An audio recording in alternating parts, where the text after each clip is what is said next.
Le titre, la conséquence à long terme des perturbateurs endocriniens. Donc, de la tête aux pieds, en fait, si on avait voulu être chronologique dans l'histoire de la recherche sur les perturbateurs endocriniens, on aurait dû commencer par les pieds, finir par la tête.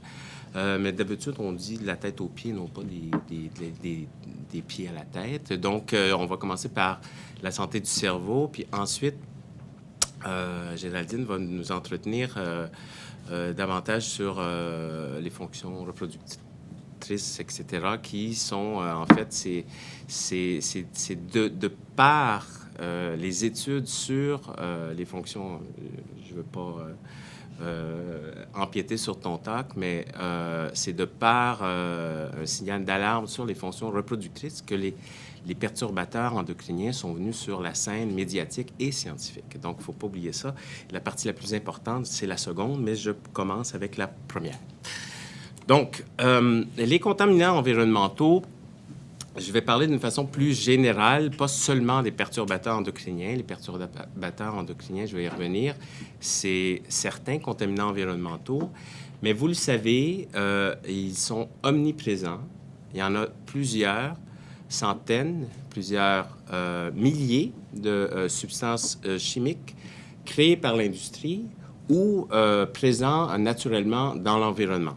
Donc, quand on pense aux métaux lourds, par exemple, il y a aussi des sources naturelles et humaines. Donc, il y a le mercure, vous connaissez, le méthylmercure,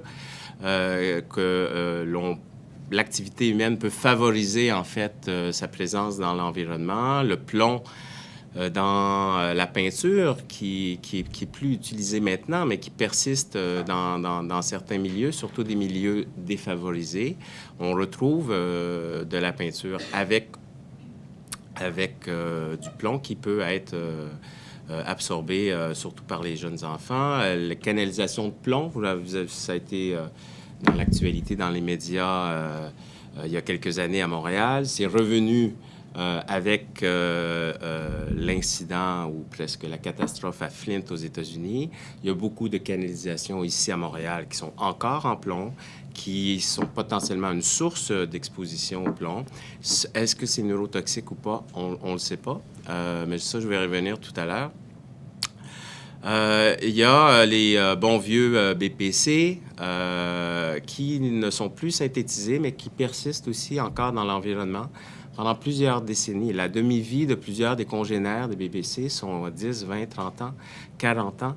Et donc, ça donne, même à partir du moment où on arrête l'utilisation, il y a une bioaccumulation dans l'environnement, dans les organismes qui perdurent pendant longtemps.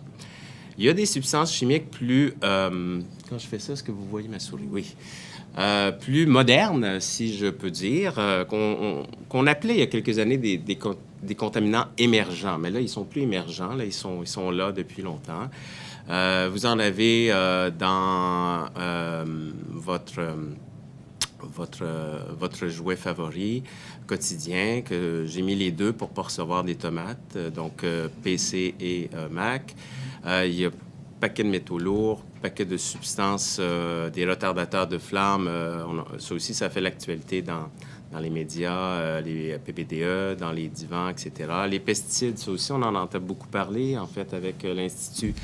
Il y a un événement sur on entend beaucoup parler dans le passé, mais il y a aussi d'autres choses à venir sur les pesticides, parce que ça bouge beaucoup, parce que il y a des nouvelles substances chimiques par l'industrie. Il y a des nouvelles réglementations qui viennent toujours trop tardivement, mais il y en a une nouvelle au Québec récemment, donc ça va être à suivre dans les prochains mois, etc., etc. Donc, ce qu'on est plus sensibilisé, surtout les jeunes, si je peux dire, c'est davantage ce que vous entendez dans les médias, les sphalates, les bébés... BPA, les retardateurs de flamme, etc. Mais il faut vraiment pas oublier, et ça fait partie, en fait, c'est un autre volet, mais il faut vraiment pas oublier les métaux lourds classiques, les contaminants classiques, comme le méthylmercure. Il y en a peut-être moins dans certaines populations, mais si vous prenez les populations dans l'Arctique, par exemple, les taux de mercure diminuent partout depuis plusieurs années, un peu partout dans le monde, mais en Arctique, les taux tendent à augmenter. Et donc, c'est un vieux contaminant, mais les problèmes pour la santé humaine ne sont pas réglés parce qu'il y a certaines régions qui sont de plus en plus exposées au mercure, au méthylmercure, lorsque c'est méthylé dans la chaîne alimentaire, de par les émissions nouvelles provenant de l'Asie avec les émissions de charbon qui rejettent dans l'air des métaux lourds, etc. Donc, il faut quand même pas trop se faire piéger par l'actualité. Donc, l'actualité, donc les contaminants, j'en ai déjà parlé, sont omniprésents aussi, non pas juste auprès des scientifiques ou dans l'environnement, mais dans l'actualité. Donc, je parlais du plomb tout à l'heure, du plomb dans la peinture qui n'existe plus depuis plusieurs décennies en Occident, mais des industriels occidentaux ancrés encore et en vendent en Asie. Ça existe. La même histoire pour l'amiante. Hein. On sait que on connaît les effets sur la santé, mais on se permet de les envoyer en Asie. Le cadmium, c'est un autre contaminant, métaux lourds qu'on entend moins parler, mais qui est quand même que des effets neurotoxiques connus chez l'humain. Puis peut-être tu vas en parler un petit peu aussi. Le taux de mercure, je disais, qui augmente. C'est pas juste en Arctique, dans les Grands Lacs aussi, on a mesuré des taux qui augmentent. Des reportages, en fait, il y en a plusieurs, particulièrement français. Ils sont assez actifs en matière d'études et de réglementation sur les pesticides, donc un de plusieurs. Et le bisphénol A dans les conserves. Pourquoi je présente cette diapo-là dans l'actualité? C'est... là,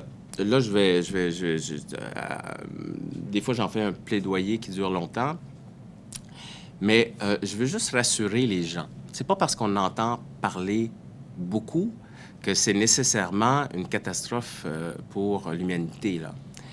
C'est pas parce qu'on mesure des contaminants nouveaux dans votre sang ou dans des tissus, dans des organismes, que c'est nécessairement neurotoxique et que ça va vous entraîner des problèmes à long terme. Et j'en avais d'autres, j'en ai plusieurs d'autres, c'est pas ma diapo préférée, mais vous avez des affirmations, des fois, comme, bon, ici, au moins, c'est au conditionnel, mais j'en ai vu une récemment dans les journaux, que le bisphénol A ou les perturbateurs endocriniens causaient l'obésité. C'est peut-être un facteur de risque parmi tant d'autres, mais c'est certainement pas la cause première de l'obésité. Et ça, pour la population générale, des fois, évidemment, les médias, ils ont une raison d'être, mais parfois, leur message est volontairement ou involontairement bien diffusé.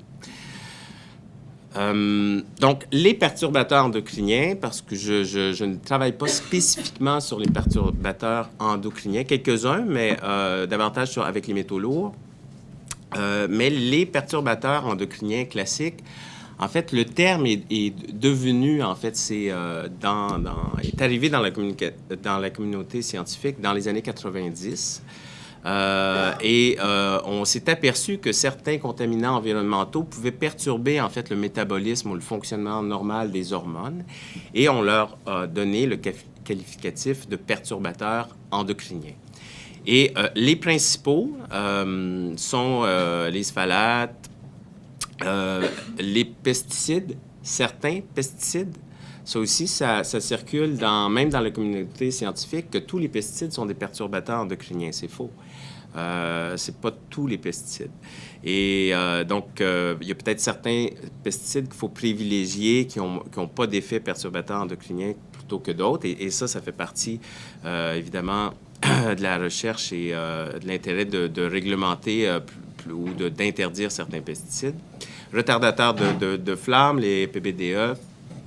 Et un paquet d'autres dérivés de substances chimiques, là, surtout pour les plastiques, dont les bisphénols. Donc, les fameux perturbateurs endocriniens, je l'ai dit, ça interfère avec le fonctionnement hormonal. Et ça interfère d'une façon un peu vicieuse parce que ça le fait de toutes les façons possibles. Ça peut en fait mimer l'action d'une hormone de par sa structure moléculaire.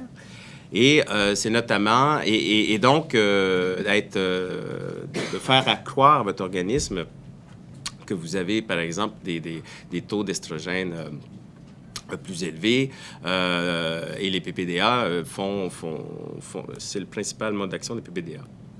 Ça peut au contraire bloquer l'action d'une hormone en saturant son récepteur. Et ça peut faire un peu des deux, ou d'un point de vue plus enzymatique, perturber ou interférer l'action des hormones. Et les PPDE, c'est ce qu'ils font, particulièrement sur des hormones thyroïdiennes. Je vais y revenir plus tard, mais les hormones thyroïdiennes sont fondamentales pour le fonctionnement du cerveau. Ça, c'est l'organe qui m'intéresse. Et ce qui est encore plus vicieux des perturbateurs endocriniens, c'est qu'il y a juste d'à peu près toutes les façons possibles avec les hormones. Mais comme vous savez, des hormones, ça prend une très... Comment ça fonctionne normalement? C'est des très petites quantités, et on en a plusieurs sortes qui peuvent créer des grands effets. Et donc, quand on parle de perturbateurs endocriniens, on n'a pas besoin d'une dose létale ou aiguë d'un contaminant classique pour créer un effet. On peut avoir des doses très faibles et qui peuvent créer des effets neurotoxiques. Et donc, c'est pour ça que les perturbateurs endocriniens, en général, intéressent un peu tout le monde, incluant les scientifiques. Donc, le système endocrinien, juste pour vous mettre un mot, je ne veux pas rentrer dans les détails, mais c'est surtout pour vous illustrer, en fait, l'impact global que ça peut avoir de perturber une ou plusieurs hormones. Donc, dans votre cerveau, il y a une minuscule structure qu'on appelle l'hypothalamus, qui interagit avec une autre minuscule structure qu'on appelle l'hypophyse, ou la glande pituitaire dans le monde anglo-saxon. Et donc, vous avez une régulation à partir de l'hypophyse. Vous allez avoir une sécrétion de différentes hormones qui va, en fait, avoir comme cible d'action différents organes à peu près partout dans votre corps. Et je parlais tout à l'heure de la glande thyroïde ou des hormones thyroïdiennes. Bien, vous voyez que c'est à deux directions. Hein? Donc, le cerveau va réguler l'hypophyse pour avoir une hormone qu'on appelle la TSH, qui elle-même va réguler l'activité cérébrale. Et on peut, puisqu'on va surtout s'attarder, on ne parlera pas de tout ça, mais c'est la même chose avec les hormones sexuelles. En l'occurrence, donc, Géraldine va pouvoir nous en dire plus long, qui a une interaction, donc c'est le cerveau qui va influencer le fonctionnement des gonades, mais qui elle-même va influencer le fonctionnement du cerveau. Et ça, c'est particulièrement important dans les tout premiers stades du développement embryonique. Chez le fœtus, les gonades sont des structures qui arrivent très tôt, et les hormones vont influencer le développement du cerveau pendant la grossesse. Et plus tard, c'est le cerveau qui va influencer le développement hormonal, comme la testostérone, par exemple. Donc, on va en parler plus tard dans la deuxième partie. Alors, dans le titre, ou enfin c'est mon champ de recherche, quand on parle de contaminants environnementaux, on a un intérêt, on doit avoir un intérêt particulier pour le jeune enfant. Parce qu'un organisme en développement est toujours plus vulnérable à une exposition, que ce soit un médicament, un contaminant, n'importe quelle substances néfastes. Et c'est vraiment très, très, très bien établi, là, tant les études expérimentales épidémiologiques qui montrent qu'il y a des périodes critiques dans le développement qui peuvent avoir une influence beaucoup plus importante à exposition égale chez un organisme adulte. Hein? Un organisme adulte peut tolérer beaucoup plus et être insensible à certaines substances, alors que ce n'est pas du tout le cas pour un fœtus, un embryon ou même un jeune enfant. Aux États-Unis, on estime à peu près que le quart des problèmes d'apprentissage chez les enfants est associé directement ou indirectement avec les interactions gènes-environnement. Ça, c'est très, très à la mode maintenant. En fait, on a un modèle maintenant on en a toujours parlé depuis des siècles même. Mais là, maintenant, on a grâce aux modèles expérimentaux, et encore une fois, peut-être que Géraldine, tu vas nous en parler un petit peu, l'épigénétique. Donc, il y a des données, on sait un petit peu plus les mécanismes qui sont responsables de cette interaction environnement-gène. Mais il y en demeure pas moins quand c'est des substances chimiques qui sont causées, qui créent ça. On les associe à peu près à 25 des problèmes d'apprentissage chez les enfants, qui correspond à au moins 200 000 personnes, 200 000 enfants au Canada. Donc, prenez le quart et il y a une interaction directe ou indirecte avec des substances chimiques. Alors, cette vulnérabilité du jeune enfant et encore plus grande du fœtus a donné lieu à ce qu'on appelle maintenant l'origine développementale de la santé et des maladies. En fait, l'idée vient d'un épidémiologiste, comme quoi, surtout dans le domaine des impacts des contaminants environnementaux sur la santé humaine, on doit nécessairement avoir des modèles expérimentaux, des modèles épidémiologiques qui se parlent ensemble si on veut avancer. Et ça se fait de plus en plus. Barker avait noté à partir de dossiers médicaux, c'est un épidémiologiste, qui avait un lien entre le risque de décès chez l'adulte de maladies cardiovasculaires avec le poids à la naissance. Et c'est un lien très fort. Et ça a donné lieu à l'hypothèse de Barker, qu'on entend souvent dans la littérature, selon laquelle ce qui se passe pendant le développement prénatal, et particulièrement dans les premiers stades, par exemple la malnutrition de la mère, le stress de la mère ou l'exposition à des substances chimiques, a un impact direct sur la santé à long terme chez l'adulte et maintenant, on le sait, c'est bien établi, sur un paquet de maladies chroniques comme le diabète, l'obésité, à peu près tout ce que vous pouvez imaginer chez l'adulte encore une fois, ça n'explique pas tout, mais la programmation fœtale ou l'origine fœtale de plusieurs maladies humaines est bien établie. Et c'est quand vous avez des articles dans Time, ça veut dire que c'est bien établi auprès de la communauté scientifique. Cette affaire-là, ça fait longtemps que ça l'est. Mais là, maintenant, c'est des décideurs, c'est l'OMS. Je suis allé à un congrès il n'y a pas longtemps, qui utilise maintenant le DNAM comme un paradigme en soi. Et donc, on change notre façon de voir les choses, que les maladies adultes peuvent avoir une origine fœtale pour certaines, et jusqu'à quel point, là, c'est la recherche qui va nous le dire dans les prochaines années. Mais c'est maintenant assez clair que les premiers mois de la vie sont fondamentaux pour le devenir adulte des organismes. Donc, il me reste peut-être 5 minutes, plus 2, parfait. Puis encore une fois, dans les détails, ça va me faire plaisir d'y répondre. Quand on parle, donc, moi, je m'intéresse au cerveau. Et quand on mesure l'activité ou le fonctionnement du cerveau, en général, les études épidémiologiques utilisent les tests de quotient intellectuel, le fameux QI. C'est à peu près la majorité, 80% des études utilisent ce test-là.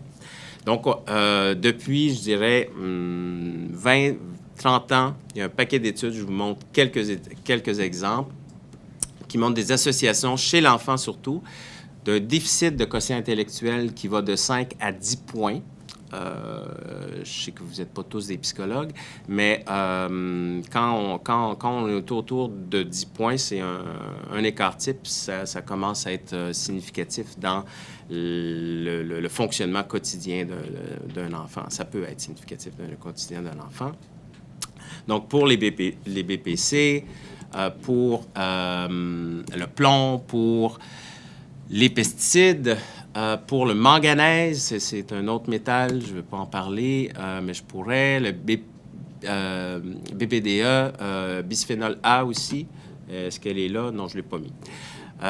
Donc, il y a de plus en plus d'études épidémiologiques. Il y en a certainement une centaine qui montrent clairement un déficit, une diminution du QI en fonction d'à peu près toutes les substances chimiques que vous pouvez imaginer chez l'enfant. Évidemment, c'est épidémiologique, ça donne des indices, mais faut-il avoir des modèles expérimentaux pour aller plus loin. Juste 2 secondes pour vous dire, je vous parlais des points de QI. En moyenne, c'est 5 points jusqu'à 10 points.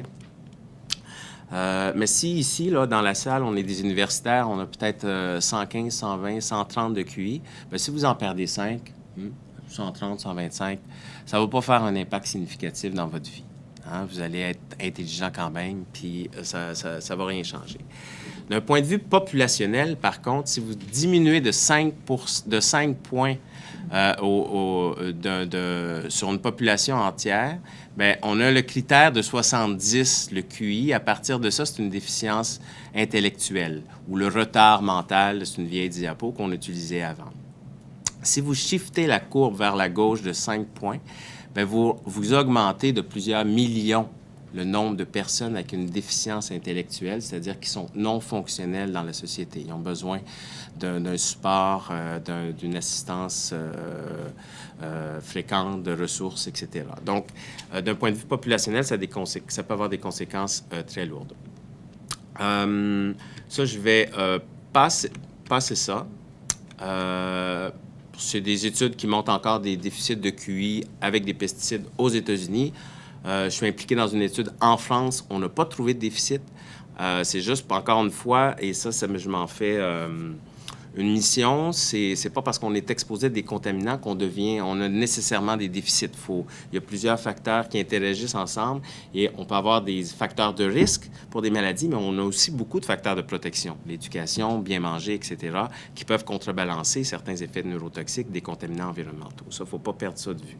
Dans les médias, on ne parle jamais de ça. Nunavik, j'ai depuis 15 ans, je travaille avec une équipe au nord du Québec parce qu'ils sont exposés à des contaminants un petit peu plus, d'une façon un petit peu plus importante que la population générale. Donc, pour le mercure, le BPC, etc., on a publié au cours des dernières années pas mal d'études avec des déficits sur les fonctions cérébrales associés surtout au mercure, plomb et BPC, que ce soit le QI, l'attention, la mémoire. C'est publié, c'est pas important. Si vous voulez des questions plus précises, envoyez-moi un courriel, ça va me faire plaisir de vous envoyer les articles. Ce qui est plus important, c'est ça. Ça, c'est mon avant-dernière diapo. C'est qu'on a mesuré les PPDE, donc des substances chimiques récemment introduites dans l'environnement.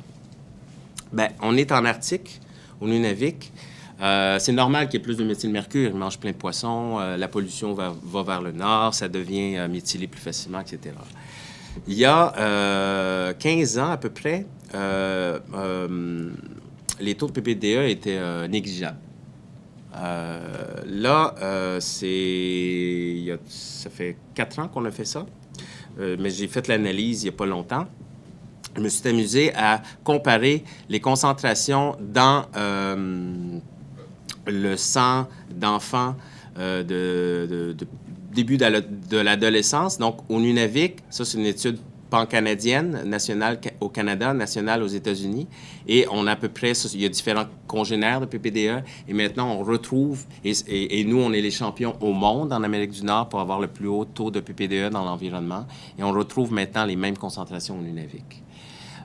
Donc, évidemment, le mode de vie des Inuits a beaucoup changé. Ils sont exposés à la même chose que nous, des produits domestiques, le même type de nourriture, etc., qui fait que on retrouve ça. Donc, il faut rester alerte. Les contaminants environnementaux, ça voyage partout dans le monde et c'était surtout là, l'effet de ça sur leur santé cognitive n'a pas encore été évalué. C'est ce qu'on va faire. Et la dernière diapo, c'est... en fait, c'est bien parce que ça fait un résumé et en même temps, ça va introduire la deuxième partie. Ne me demandez pas de questions sur cette diapo-là. Ça va me faire plaisir sur n'importe quelle autre. Mais sur cette diapo-là, on a tenté d'estimer le coût que représentait sociétal, donc sur la société, de l'exposition à tous les contaminants connus qui ont des effets neurotoxiques, c'est plusieurs centaines, sur les déficits de la santé neurologique surtout, mais aussi métabolique. Et on estime à peu près à 150 milliards. En Europe, à 150 milliards chaque année, le coût associé aux problèmes de santé causés par les contaminants environnementaux. Et le champion, c'est les problèmes neurologiques, neurodéveloppementaux. Et de ce côté-ci, c'est les types de contaminants. Les pesticides semblent être les champions du côté de type de contaminants. Et 4 milliards quand même pour la fonction reproductrice. Donc, les désordres de la fertilité et reproduction sont quand même dans les 4 winners parmi les plusieurs dizaines de désordres qu'ils ont examinés. Donc, on va en savoir un peu plus long là-dessus avec Géraldine. Donc, voilà.